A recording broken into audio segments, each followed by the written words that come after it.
ఈరోజు కదా దురదృష్టవంతుణ్ణి బాగు చేసేవారు లేరు.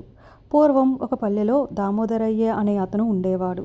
అతను గర్భదరిద్రుడవటం వల్ల అష్టకష్టాలు పడేవాడు. కొందరు పేదవాళ్ళుగా పుట్టిన క్రమంగా ధనం పొలం సంపాదించి భాగ్యవంతులవుతారు. కానీ దామోదరయ్య దౌర్భాగ్యం ఎలాంటిదో కానీ అతడెంత శ్రమపడినప్పటికీ తక్కిన వాళ్ళకు మళ్ళీ భాగ్యవంతుడు కాలేకపోయాడు. పొట్టపోసుకోవటానికి అతను భిక్షకు వెళ్ళేవాడు. భిక్ష చేసుకునే వాళ్ళు కూడా కొందరు ఆ బియ్యం అమ్మి సొమ్ముతో సంసారం గడుపుకోవటమే కాకుండా భార్యకు నగ నట్ర చేయించడమో వడ్డీ వ్యాపారం చేయటమో ఉండేది. దామోదరయ్యకి అవేమీ కుదరలేదు సరికదా. ముష్టికి వెళ్తే భోజనానికి సరిపడేటన్ని బియ్యమైనా దొరకటం కష్టమయ్యేది. అతడు తన పల్లెలో ముష్టెత్తడానికి తగినన్ని ఇల్లు లేవని సమీపంలో ఉన్న ఒక పట్టణానికి రోజు భిక్షకు వెళ్తూ ఉండేవాడు. పట్టణంలో 4 వీధులు తిరిగి రావటానికి అవకాశం ఉంది గనక అక్కడ ముష్టి బియ్యం బాగానే వచ్చేవి. కానీ బియ్యంతో పాటు అతని సంసారం కూడా పెరుగుతూ వచ్చింది. మందెక్కువైతే మఠానికి చేటు అన్నట్లుగా సంతానం పెరిగిన కొద్దీ తెచ్చిన బియ్యం చాలకుండా పోయాయి. అందరి పిల్లలు సిరితో తులతూగుతుంటే అతని పిల్లలు తిండికి చాలక ఇసురోమంటూ ఉండేవాళ్ళు. దామోదరయ్య ఇలా దరిద్రంతోనూ తన సంతానంతోనూ బాధపడుతూ ఉండగా వీటికి తోడు దేశంలో కరువు కూడా వచ్చింది.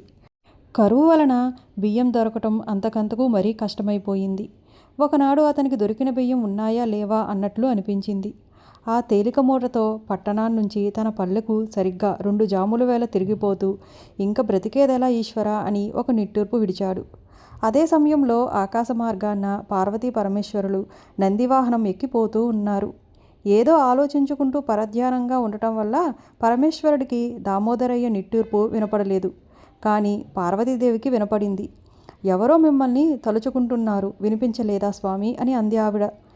చేను గట్టమ్మట పల్లెవైపు నడిచిపోతున్న దామోదరయ్యను పరమేశ్వరుడు చూసి, ఈ దౌర్భాగ్య దామోదరుడా ఎవరో అనుకున్నాను అని నందిని జోరుగా తోలటం మొదలుపెట్టాడు.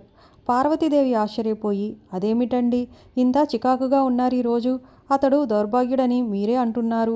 కాస్త భాగ్యం ప్రసాదించి ఇబ్బంది లేకుండా చేయకూడదా అని అంది ఆమె. పార్వతి, అదృష్టవంతుణ్ణి చెరిపేవాడు దురదృష్టవంతుణ్ణి బాగు చేసేవాడు లేడని చెప్పడం వినలేదా నువ్వు అని అడిగాడు పరమేశ్వరుడు.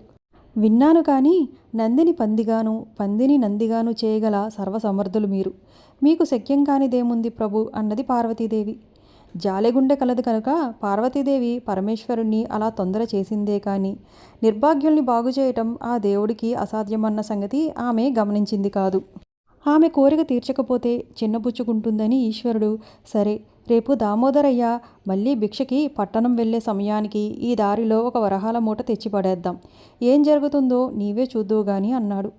మర్నాడు పొద్దు పొడవక ముందే వచ్చి పరమేశ్వరుడు పార్వతీదేవి చూస్తూ ఉండగానే వరహాల మూట ఒకటి దారి పక్కన పడేశాడు.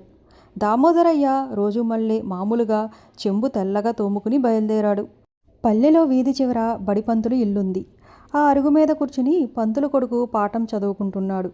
గోదావరి పుష్కరము 12 సంవత్సరములకు ఒకసారి వచ్చుచుండును అని ఆ పిల్లవాడు చదువుతుంటే అది దామోదరయ్య చెవిన పడింది. పుష్కరం అనడంతోటే దామోదరయ్యకి పాత సంగతి ఒకటి జ్ఞాపకానికి వచ్చింది. నేను ముష్టి కోసం పట్నం వెళ్ళటం మొదలుపెట్టి పుష్కరమైంది.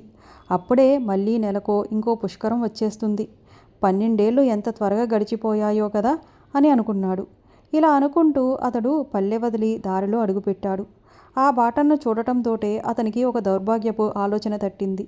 ఇన్ని సంవత్సరాలుగా నేను రోజు తిరుగుతున్న బాట గనుక ఇంకా ఈ బాటన నేను కళ్ళు మూసుకుని వెళ్ళినా తప్పిపోకుండా పట్టణం చేరుకోగలను అనుకుని 2 కళ్ళు మూసుకుని నడవటం మొదలుపెట్టాడు. కళ్ళు మూసుకున్నా కూడా మనసులో స్పష్టంగా దారి కనపడుతూనే ఉంది. కళ్ళు తెరిచినప్పటికన్నా కళ్ళు మూసుకున్నప్పుడే చాలా బాగా కనపడుతుంది అనే సంతోషంతో అతడు కళ్ళు మూసుకునే చరచరా నడిచాడు. గోతులు దిబ్బలు అన్నీ జ్ఞాపకం తెచ్చుకుంటూ తడుముకోకుండా అతడు సరాసరి నడిచి వెళ్ళిపోయాడు. దారి తప్పకుండా పట్నం వరకు కళ్ళు మూసుకుని నడవగలిగానని చంకలు ఎగరవేసుకోవటమే కానీ దారి పక్కన వరహాల మూట ఉన్న సంగతి అతడు ఎంతమాత్రం తెలుసుకోలేకపోయాడు. ఇదంతా ఆకాశం మీద నుంచి చూస్తున్న పార్వతీదేవి దారిలో ధనలక్ష్మి కాచుకుని ఉంటే కళ్ళు మూసుకు నడవాలన్న బుద్ధి పుట్టిందే ఈ దౌర్భాగ్యుడికి అని విస్తుపోయింది. అప్పుడు పరమేశ్వరుడు నవ్వుతూ, నేను చెప్పలేదా దురదృష్టవంతుణ్ణి ఎవరూ బాగు చేయలేరని అని అన్నాడు. అంతలో ఆ దారిలోనే గుడ్డివాడొకడు కర్రతో దారి తడుముకుంటూ వచ్చి అక్కడ పల్లంగా ఉన్న సంగతి తెలియక అడుగు వేసి ఆ మూట మీద బోర్లపడ్డాడు. మూట విప్పి చేతులతో తడిమి చూసుకునేటప్పటికీ కళ్ళు లేని కబోది అయినా అవి వరహాలని తెలుసుకుని మూట చంకన పెట్టుకుని చక్కగా వెళ్ళిపోయాడు.